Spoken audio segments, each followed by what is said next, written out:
Hi అండి, అందరికీ నమస్కారం. Welcome back to my channel. ఇప్పుడే అందిన వార్త, వాలంటీర్ల రాజీనామాలపై హైకోర్టు కీలక ఆదేశాలు. పూర్తి వివరాలైతే వీడియో ద్వారా తెలుసుకుందాము. మీరైతే వీడియోని ఎక్కడ కానీ స్కిప్ చేయకుండా ఎండ్ వరకు చూడండి, అప్పుడే పూర్తి ఇన్ఫర్మేషన్ అర్థమవుతుంది. అలాగే వీడియో నచ్చినట్లయితే ఒక లైక్ చేయండి. ఇక ఆలస్యం చేయకుండా వివరాలకైతే వెళ్ళిపోదాం. వాలంటీర్ల మూకుమ్మడి రాజీనామాలపై దాఖలైన వాద్యంలో కౌంటర్ దాఖలు చేయాలని కేంద్ర ఎన్నికల సంఘం ఈసీ రాష్ట్ర ప్రభుత్వాన్ని హైకోర్టు ఆదేశించిందని వివరణను జూలై 22కు వాయిదా వేసింది. ఈ మేరకు న్యాయమూర్తి జస్టిస్ బి కృష్ణమోహన్ గారు ఉత్తర్వులైతే ఇచ్చి ఉన్నారు.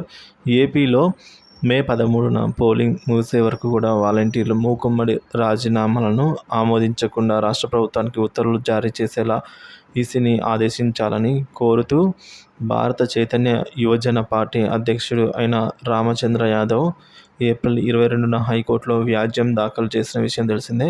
అది హైకోర్టులో సోమవారం మరోసారి విచారణకు వచ్చింది. పిటిషనర్ తరపు న్యాయవాది పీవీజీ ఉమేష్ చంద్ర వాదనలు వినిపిస్తూ మూకుమ్మడి రాజీనామాలు నిష్పాక్షిక ఎన్నికల ప్రక్రియపై ప్రతికూల ప్రభావం చూపుతాయన్నారు.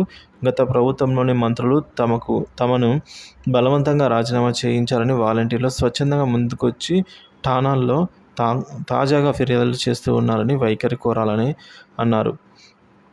ఈ వాదనలు పరిగణలోకి తీసుకున్న న్యాయ ప్రభుత్వము ఈ మేరకు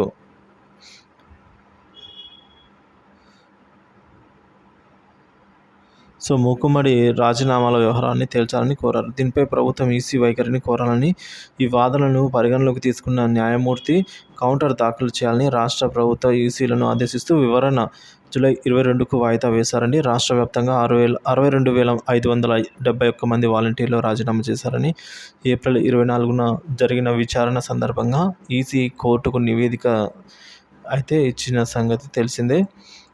మరి ఈ వాలంటీర్ల యొక్క మూకుమ్మడి రాజీనామాను ఆపాలి అని చెప్పేసి కోర్టులో పిల్ వేయడం జరిగిందండి.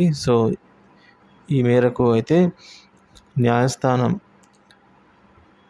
ఈ నిష్పక్షపాత ఎన్నికల ప్రక్రియపై ప్రతికూల ప్రభావం అయితే చూపుతాయని ఈ మూకుమ్మడి రాజీనామాలు స్వచ్ఛందంగా వాలంటీర్లే ముందుకు వచ్చి ఈ విధంగా మాకు బలవంతంగా రాజీనామా చేయించారు అని చెప్తున్న ఈ నేపథ్యంలో ఈ వాదనలను పరిగణలోకి తీసుకోవాలని న్యాయమూర్తి కౌంటర్ దాఖలు చేయాలని రాష్ట్ర ప్రభుత్వం ఈసీలను ఆదేశిస్తూ విచారణ 22వ తేదీకి అయితే వాయిదా వేశారు ఫ్రెండ్స్. మరి చూడాలి వాలంటీర్ల రాజీనామాలు చెల్లుతాయా చెల్లవా అనేది మనకు మరికొద్ది రోజుల్లో తెలియనుంది ఫ్రెండ్స్.